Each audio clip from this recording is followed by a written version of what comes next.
What is up, ladies and gentlemen? It's Team Nosentoski here of Mason Brew, bringing you another episode of Freshman Feature, School Stats, Recruitment. You guys know the deal, right? We're 11 episodes deep into this year, covering the 21 recruiting class for the University of Michigan football. I had a poll on the community tab, had a poll on Twitter. You guys wanted Rayshaun Benny by quite a large margin there. So episode 11, here we go. Let's dive into it. Oak Park High School, all right? This is a team that lost all 6 regular season games without Benny in the year of 2020. They won 4 straight playoff games in Division II. They eventually lost semis, but crazy because they brought Benny back for the playoffs. He got healthy, I think, maybe towards the last game of the regular season, and then they rattled off 4 straight playoff wins. Crazy year for Oak Park. Generally, they're a power in their conference, but they falter early in the playoffs for D2. Last year, obviously being anomalous in both regards. So Rayshaun Benny played both offensive line and defensive line. A lot of recruiting and attention was for offensive line, so a fair amount of his offers were for offensive line. A subset of that was listening to him for defensive line as well. He only started playing with his hand in the dirt as a junior. So he played a lot of kind of stand-up end, a lot more on the outside, and only really focused in the inside towards his senior year. So looking at his stats here, senior year, again, only 5 games. Take it with a grain of salt. 32 tackles, 11 tackles for loss, 5.5 sacks. Those tackle for loss and sacks numbers are pretty damn solid for 5 games. His junior year, 75 tackles, 5 sacks, 3 forced fumbles, and 2 fumble recoveries. For his metrics, 6'5", 275, so he's got great size and great length to go with that height as well. A really physical, dominant presence that he'll bring to the interior D-line. No other metrics in terms of 40, shuttle, whatever. He is a good athlete, but we don't get those testing numbers. All right, looking at his rankings here, Rivals the most bullish, top 100 overall, top 10 defensive tackle. On the other side, ESPN doesn't give him a national rank. Little odd there. But that means he's not in the top 300 to them. 24/7 Sports splits that difference around top 200. Number 16 defensive tackle, 6 in the state of Michigan. The composite, kind of similar, dragged down a little bit by ESPN rating, just outside the top 200 there on the 24/7 composite. So his offers. I'm just going to list a short list here. Ohio State, Penn State, Nebraska, LSU, Auburn, Arkansas, Florida State, Georgia, Texas A&M. Essentially the rest of the Big Ten. Lots more offers I didn't report there, so it's a really, really good high 4-star offer list, I would say. His recruitment, all right, it's pretty juicy, right? So Penn State, Michigan State, Tennessee. We're ahead of Michigan for a while when Benny was considered an offensive line prospect. A lot of the scouting initially was for him on the offensive line. When defensive line news came out, where that's the position he preferred, Iowa and Michigan were the teams already going at him for that position. Whether they had that inside knowledge before it was actually released to the public, could have been, right? Ohio State's interest was definitely real, albeit a second option on the offensive line. Benny was set to visit Columbus 2 weeks after the lockdown went in place last March. I'll get to that at the end of this section here, but he was top of Michigan's board by the winter of his junior year. So in terms of being a defensive tackle prospect, Michigan had him right at the tippy top there.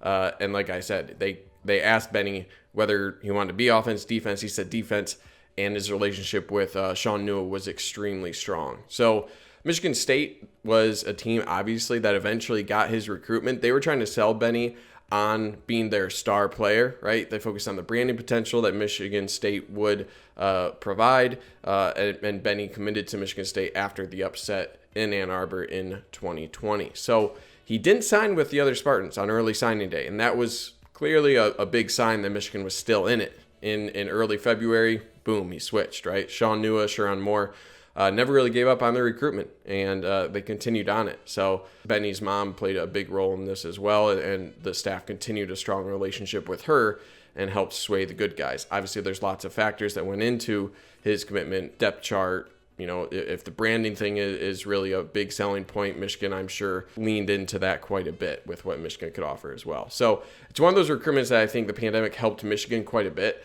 He wanted to visit the schools that offered him, had national level interest. He really did. And obviously with restrictions in place, hard for him to actually do that, right? So it benefited Michigan in this case for him to be kind of regional based in where he could go visit. So scouting, good quickness off the snap, something that's brought up quite a bit. Maintains good pad level, which is really rare for a guy who's 6'5" on the interior defensive line, but he does it. Solid bull rush, natural athleticism, solid length. I mentioned the arm length earlier. and feet get mentioned quite often as well. So only improvement I saw, it needs to develop better hands and technique on defense. This makes sense, right? He's only been around on the defensive side for a couple of years. He has athleticism to really improve, but he's still a little bit raw in his technique as a defensive lineman. For me, I think other things I noticed watching his film, his lower body looks ready. Okay, sometimes it takes a while for the lower half of these defensive linemen's bodies to fill out. Looks like he's on a great path physically to get there for early contributions at the collegiate level. And he looked really light on his feet. So watching him play, it's like, man, this guy's 275. He changes direction extremely well. And that just goes with the overall athleticism that was brought up in his scouting report. So his first film, as always, 8:30 p.m. tonight, live stream to watch all things Rayshaun Benny. Come hang out on the Amazing Brew channel, and we'll get that going for about 30 minutes, starting at 8:30 p.m. Eastern. His comp, all right, Chris Hinton, a guy, pretty solid comparison, right? 5-star defensive tackle out of Georgia. He was number 31 overall on the composite, number 47 on 24/7. He started out as a defensive end, okay? So kind of a guy similar to Benny, where it was on the outside, and then it was like, wow, well, where's this guy going to end up? And then you move to the inside. So a little bit more, offense versus defense for Benny, but still that defensive end that kind of grew into the interior defensive line position. Now, Hinton hasn't really quite lived up to his rank just yet, right? He was a true 5-star, but he's still in Ann Arbor. It's getting to the point where he needs to start showing that, but he is going to be starting, right? He had plenty of snaps last year. And out of high school, similar profiles as explosive early impact guys. And while it didn't come true for Hinton, Benny has the attributes that it could for him. So main difference I see between the two, I think Benny is there because of his high athleticism. Show that on the offensive side. Defensive side is starting to translate a little bit. Just needs some time to get there. Hinton brought better technique, hands, footwork than Benny at this stage, and that's why his ranking was a little bit higher. But the overall athleticism that Hinton brought, it doesn't quite match up to what we see out of Benny. So that's kind of the main difference.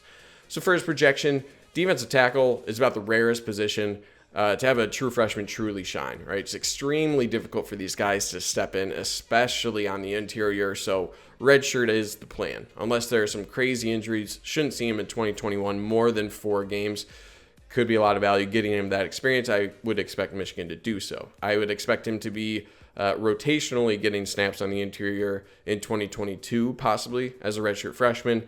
And then he should compete for a starting role in 2023. Again, physically, I think he's ready. It's just a matter of getting that technique, getting him supplanted. He's not an early enrollee. This is the first non-early enrollee we're covering. So that plays a big role as well. You got to learn the defense. Got to ramp up mentally. And then because he's ramped up physically already, I think there's less of a gap for him to fill there in that regard, but still takes time. College strength and high school strength are different. So sometimes there are guys where I say like could be a multi-year starter. I'd be floored if it wasn't him. Honestly, he should be one of Michigan's better interior defensive linemen in the past few years. And I'm not putting pressure on the guy, but he might be the highest guy from the class for me. And that's a class including Donovan Edwards, J.J. McCarthy. I think it's partially because of the lack of true difference makers that we've kind of seen on the interior defensive line for Michigan. But it's also because he has such a high ceiling still, and he already intrigues me with what he's shown on film. So I think the ceiling for him is so high, and he already brings a ton of a much higher floor because of how well his athleticism is already translated from the offensive side to what we already see on the defensive side at this point. All right, that's all I got for you guys for this episode. Let me know your thoughts in the comments below. What do you think of my analysis here? Am I crazy? Am I on the right track here? Leave a comment. Got polls coming up on Twitter, community tab. Like, comment, subscribe. You guys know the deal. All right, subscribe. It really helps grow the channel. But beyond that, thank you guys for taking the time out of your day to watch this video. Stay safe out there. As always, go blue.